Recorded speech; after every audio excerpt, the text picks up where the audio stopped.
అంటే నాకు మాత్రం భయం లేదనుకున్నారా, తీపి లేదనుకున్నారా? మనం వెళ్ళే పనే వేరు. ఏంటా పని? పగలంతా యుద్ధం జరుగుతుందిగా, సాయంకాలం అయ్యేసరికి కొంతమంది చస్తారుగా. ఆ చచ్చిన వాళ్ళకి తలకాయలు ఉంటాయిగా, ఆ తలకాయలకి తలపాగాలు ఉంటాయిగా.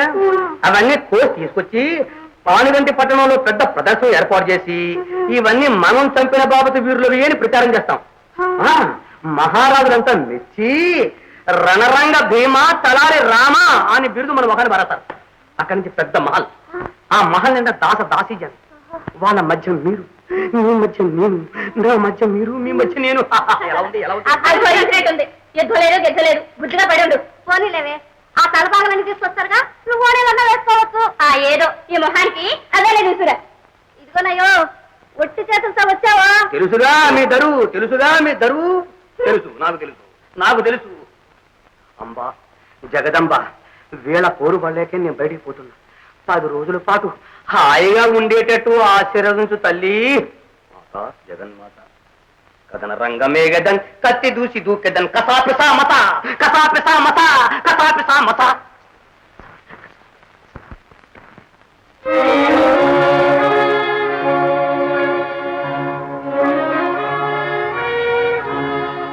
బావలంతా యుద్ధానికి వెళుతుంటే మీరింకా ఇలాగే కూర్చున్నారే? కదలడానికి కాళ్ళాటం లేదు బాధ. వీరధర్మం యుద్ధ భూమికి వెళ్ళమని ప్రోత్సహిస్తుంది. కానీ నిండు చూలాల్ని విడిచి వెళ్ళలేని మనస్సు వెనుకంజ వేస్తుంది బాధ.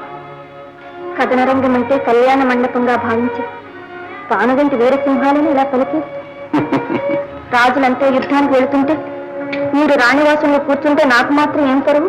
వీరపుత్రివి బాల. వీరపత్నిని కూడా. ప్రాసాదానికి తిరిగి వచ్చే వరకు పానుగంటి రాజచిహ్నమైన ఈ రత్నహారాన్ని నీకు రక్షగా అలంకరిస్తుంది. వీరమాతవు కాగానే వేగు పంపుతావు కదా. విజయంగా తిరిగి రండి. వెళ్లే ముందు రాజరాజేశ్వరి దీవెన అందుకుని వెళ్ళండి. ఇల్లాలి దీవెన, ఎలవేల్పు దీవెన లేకుండా ఇల్లు కదులుతామా? ఇప్పుడే వస్తాను.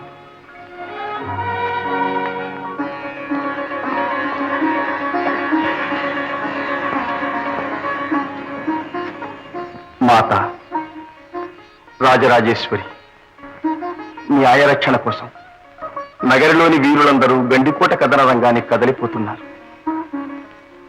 వీరధర్మం కోసం నేను వెళ్ళక తప్పదు. ఇక రాజధానిని, రాణివాసాన్ని రక్షించే పాలన నీదే తల్లి.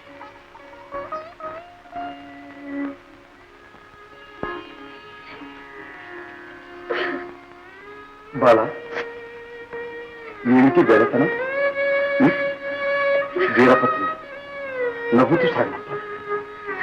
ఏది నవ్వు బాల, నవ్వు.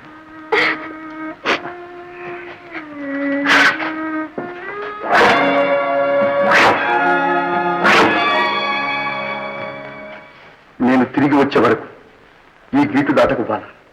అనిలో వైరుల దోర్బలం బనచి మేమంతఃపురింజేరుదాతను నీకియది రక్ష ఎయ్యది యగుంగాక ఈ గిరిందాటకో వనిత నీకియది రక్ష పాన్గలు శంభునాన మరి మాపయ్యాన సూర్యేంద్ర చంద్ర నిశాహస్సులయానా ఈ నియమము రక్షింపుమా భామిని.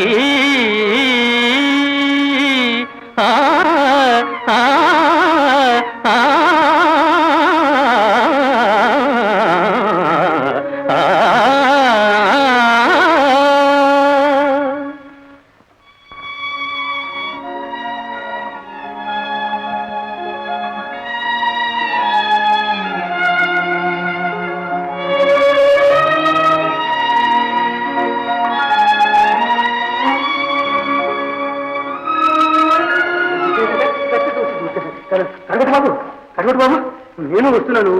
వెనక ముందు అయినా కాస్త కనిపెట్టండి. ఎక్కడికి? అడిగేస్తారు అపశకును అపశకును. పర్వాలేదు, చెప్పు. కథన భూమికే గదన్, కత్తి దూసి దూకెదన్, కసాపిసామత. నువ్వెందుకు? అన్నారు ఆ మాట అన్నారు. కట్టుకున్న ఆడవాళ్ళు ఆ మాట అన్నారు, కాపాడి యజమాని ఆ మాట అన్నారు. ఇది నేను ఎందుకు చేరువేడి కన్నీళ్లు కాచి అందులో దూకి చస్తానంతే. రాఘవయ్య, అంత తొందర ఎందుకు? మరి ఏం చేయమంటారు చెప్పండి? అందరం కథన రంగానికి వెళితే రాణివాసానికి రక్షణ కావద్దు, కావద్దు. మందిరానికి మగరక్షత కావద్దు, కావద్దు. అందుకని నువ్వు ఉండిపో. నేను ధీరుందని మీరు ఒప్పుకున్నారు. చాలు, అంతే చాలు. చెప్పండి, ఏం చేయమంటారు చెప్పండి. మరేమీ లేదు. మందిర రక్షణ భారం నీది. భట్టు, బాపడు, దంగం, జోగి ఎవరొచ్చినా సరే గవని దాటి లోపలికి వెళ్ళని. ఇంతెందుకు? దుమ్ము ధూళి ఏదొచ్చినా సరే లోపలికి రాని మనం అరుపులు వేసేస్తాగా. భేషరాముడు. బాబు కడవటు బాబు, ఏమిటి? చిన్న మనవి. ఏమిటయ్యా? నేను యుద్ధానికి వెళ్తున్నాను, నేను జయించుకు వస్తాను, నా ఉద్యోగం పెరిగిపోతుంది అని ఏమేమో చెప్పాను. అంతేగా? అంతే. నీ ఉద్యోగం పెంచే భారం మాది, మందిర రక్షణ భారం నీది. సరేనా?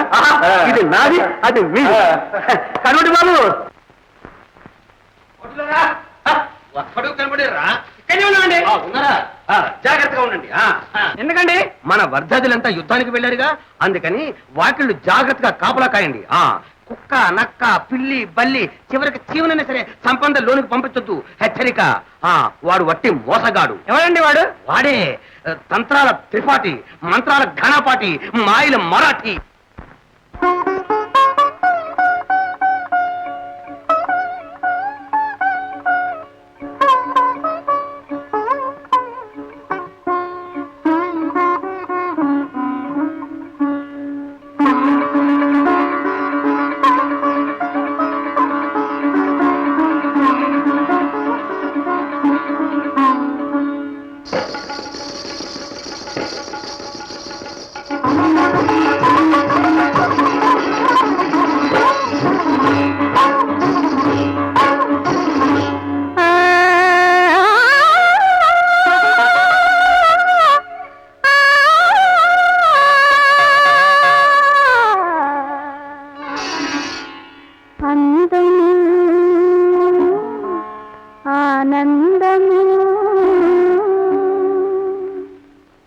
అందము ఆనందము ఈ